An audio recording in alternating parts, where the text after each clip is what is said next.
Pendant son ministère sur terre, Jésus a conquis la confiance, le respect et l'admiration de nombreux individus. Sa sagesse, ses enseignements, sa compréhension des Écritures et surtout, sa façon de traiter les gens ont conduit les foules à le suivre. Cependant, tout cela a également suscité l'envie, la haine, le rejet et la persécution envers lui. Et peut-être que la personne qui a le plus nourri ces sentiments négatifs envers le Fils de Dieu était un homme nommé Caïphe, qui était le grand prêtre du temple à cette époque. En d'autres termes, il était la figure religieuse la plus importante du peuple de Dieu et responsable d'entrer dans le Saint des Saints et d'offrir les sacrifices du peuple juif au Seigneur. Malgré tout, Caïphe a été l'un des responsables directs, pour ne pas dire le plus responsable, de la mort de Jésus. Et dans cette vidéo, je vais vous montrer comment a été la terrible fin de la vie de cet homme si malveillant et pervers, qui, au lieu d'être le premier à reconnaître que Jésus était le Messie tant attendu, l'a finalement livré à l'Empire romain pour être crucifié. Je suis sûr que vous serez surpris et même choqués par les derniers chapitres de la vie de Caïphe. Mais avant de commencer, je voudrais vous demander de vous abonner à ma chaîne. Il vous suffit de cliquer sur ce bouton et de vous abonner. C'est juste en dessous de la vidéo. Et à côté, il y aura une cloche. Activez-la également pour recevoir en première main mes prochaines vidéos, d'accord? Maintenant, commençons. Afin que nous puissions parler de la fin de la vie du grand prêtre Caïphe, nous devons d'abord savoir qui il était, quel était son rôle dans cette société, et surtout, tout le contexte religieux et politique impliquant l'Empire romain et le peuple juif à l'époque de Jésus. Il est important de rappeler que toutes les informations contenues dans cette vidéo ne sont pas nécessairement enregistrées dans la Bible, mais elles ont été recueillies par des théologiens spécialisés dans les événements politiques et culturels de l'Empire romain à l'époque de Jésus, après de nombreuses années d'études, de documents historiques trouvés dans les ruines romaines et l'ancienne Jérusalem. Le Christ est venu au monde à une époque où Israël et Juda n'étaient plus divisés, comme dans l'Ancien Testament. La région faisait partie de l'Empire romain et était connue sous le nom de Judée. Cette occupation romaine a imposé un système de gouvernement centralisateur qui a détérioré la vie des gens, avec des impôts élevés et des lois qui rendaient le peuple pratiquement esclave de l'empereur. C'est dans ce contexte tendu que deux leaders religieux influents ont émergé, Nasika et Phase, deux grands prêtres du temple de Jérusalem qui, en plus des questions religieuses juives telles que les sacrifices et les célébrations annuelles, géraient également le commerce et les finances de cet endroit. Caïphe est devenu grand prêtre et a acquis tout le pouvoir qu'il détenait parce qu'en l'an 18 après Jésus-Christ, il a épousé la fille d'Anan, dont l'objectif principal était de maintenir le contrôle du temple et de la foi juive au sein de sa famille. Anan avait tellement soif de pouvoir qu'il ne voulait voir aucun autre leader à Jérusalem que lui-même, ou qui n'était pas sous son emprise. Et pourquoi Anan attachait-il tant d'importance à maintenir ce contrôle? Parce qu'il était hautement corrompu et profitait de sa position pour voler les offrandes laissées par le peuple dans le temple, en plus d'utiliser son influence pour tromper les gens afin d'obtenir des avantages personnels. En parlant de Caïphe, en plus d'être tout cela, il était aussi un opportuniste assoiffé de pouvoir qui n'acceptait pas qu'une autre personne ait plus de visibilité et d'admiration que lui. De plus, il était également très intelligent et avait la capacité de traiter avec les autorités politiques romaines.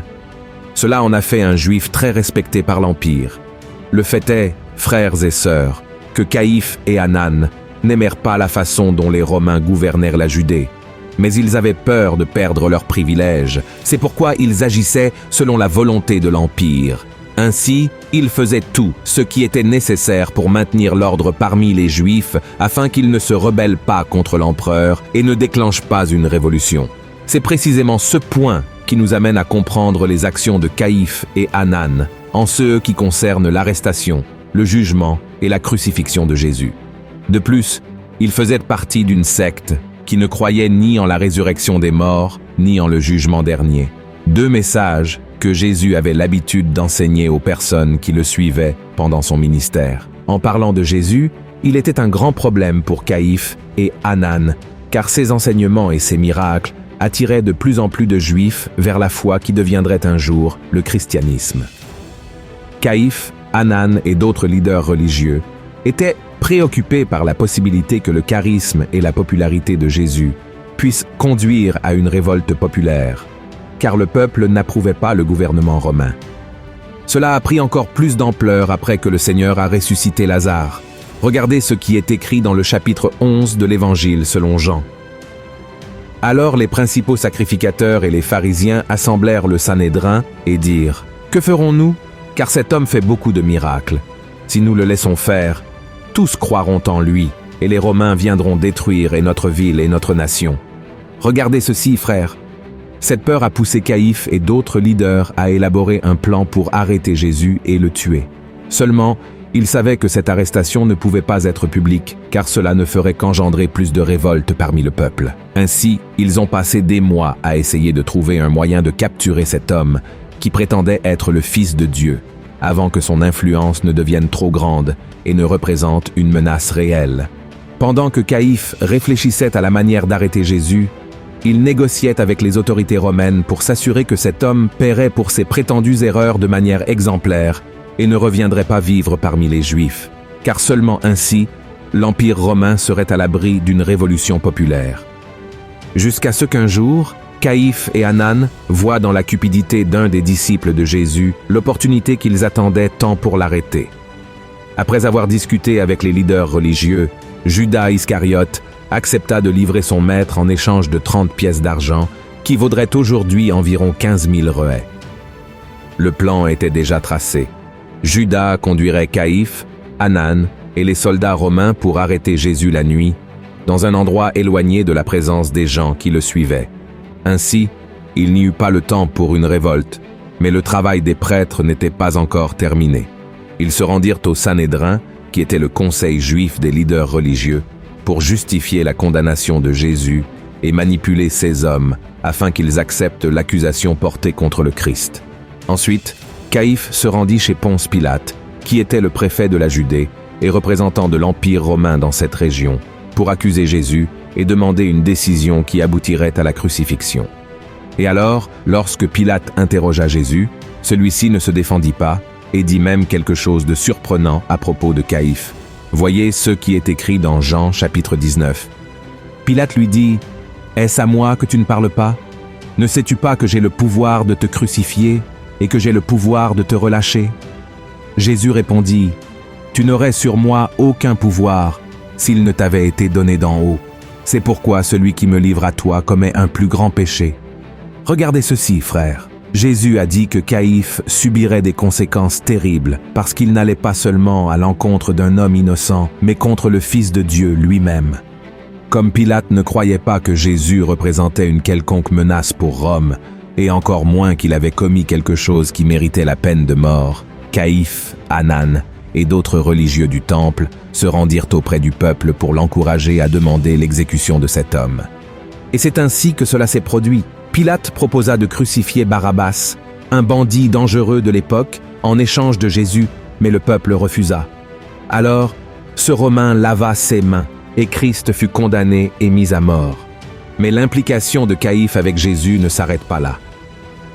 Après la résurrection du Seigneur au 3e jour, Caïphe refusa d'accepter qu'il était le Messie, et qu'il était revenu à la vie, même après avoir ressenti la terre trembler, vu le soleil se cacher et avoir été témoin du voile du temple se déchirant en deux, comme les Écritures le prédisaient. Tout ce déni n'avait pas seulement à voir avec le fait que Caïphe ne croyait pas en la résurrection des morts, mais parce que cela signifierait un défi à son autorité, et surtout, parce que cela ébranlerait les fondements de la foi des gens, en ouvrant leurs yeux à la vérité que le Christ prêchait toujours lorsqu'il était sur terre. Cependant, Caïphe et Anan ne sont pas restés seulement dans la négation de la résurrection de Christ. Ils ont également persécuté, arrêté, torturé et même tué ceux qui prêchaient que le Messie était venu, s'était livré et était revenu à la vie. Parmi ces victimes des leaders religieux juifs se trouvait un homme nommé Étienne, l'un des premiers diacres de l'Église primitive, qui fut lapidé en public pour déclarer sa foi en Jésus. Mais ce que Caïphe n'imaginait pas, c'est que ces jours de gloire et de pouvoir étaient sur le point de prendre fin. À propos de 3 ans après la mort et la résurrection de Jésus, l'Empire romain aurait découvert qu'il utilisait sa fonction pour détourner de l'argent du temple et tirer profit des impôts prélevés sur les Juifs. Ainsi, il aurait été destitué de sa fonction en Judée, jugé et condamné par l'Empire romain. Des personnes étudiant des documents historiques de cette époque pensent que Caïphe aurait été condamné à mort car ses actes étaient considérés comme une trahison grave envers l'empereur. Cependant, avant d'être emmené à Rome pour entendre sa sentence, Caïphe aurait été fouetté par les soldats de l'Empire et, pendant le voyage vers la capitale, il aurait succombé à ses blessures. Quant à Anan, lui aussi aurait connu sa fin quelques années plus tard, subissant de grandes souffrances aux mains des Romains. Dans les années 1990, des archéologues israéliens auraient découvert un ossuaire appartenant à Caïphe et à des membres de sa famille, confirmant son existence et son rôle en tant que chef de la religion juive au 1er siècle après la naissance de Jésus. Frères, nous ne pouvons pas affirmer avec certitude absolue que c'est vraiment ainsi que se sont terminées les vies d'Anan et de Caïphe. Comme je l'ai dit au début de cette vidéo, une partie de ces événements que nous avons vus se trouvent effectivement dans la Bible, tandis que d'autres sont présents dans d'autres livres et documents de cette époque. Ce qui est certain, c'est que Caïphe était un homme cruel, un homme qui a été utilisé par Satan pour condamner Jésus. Oui, nous savons que la mort de Christ était déjà prophétisée dans l'Ancien Testament, plus de 1000 ans avant qu'elle ne se produise. De plus, elle était nécessaire pour notre salut, car sans la croix de Christ, nous ne serions pas là à en parler. Cependant, cela n'enlève pas à Caïphe, Anan et à tant d'autres hommes qui ont persécuté Jésus la responsabilité et le poids de sa mort. Tous, sans exception, sommes venus au monde avec un libre arbitre qui nous permet de choisir le chemin que nous suivrons. Si nous choisissons le chemin du bien, nous récolterons de bons fruits. Mais si nous décidons d'emprunter des chemins mauvais, les fruits qui nous parviendront seront des fruits de mort. Alors, devant cela, je te pose la question. Quel genre de fruits as-tu récemment produit? La parole de Dieu, à plusieurs reprises, compare le chrétien à un arbre fruitier qui doit produire de bons fruits. En effet, dans Matthieu chapitre 7, verset 19, Jésus a dit que tout arbre qui ne produit pas de bons fruits est coupé et jeté au feu. Une chose importante à souligner est que ce n'est pas la religion qui te sauvera. Rappelle-toi qu'Anan et Caïphe étaient des sous-prêtres, c'est-à-dire des leaders de la foi du peuple de Dieu. Ils occupaient la fonction qui avait été autrefois celle d'Aaron, le frère de Moïse, et de ses fils, mais rien de tout cela n'a pu les sauver car ils n'ont jamais eu une véritable rencontre avec Jésus. Ils ont entendu Jésus prêcher, ont été témoins de guérison, de miracles et même de résurrection, mais malgré tout, ils n'ont pas voulu se soumettre au roi des rois. Ainsi, mon souhait aujourd'hui est que tu demandes au Saint-Esprit de te révéler qui est vraiment Jésus et ce qu'il représente dans ta vie. Amen. Si tu as apprécié ce message, partage-le avec tes amis, ta famille et abonne-toi à ma chaîne. Que Dieu te bénisse puissamment.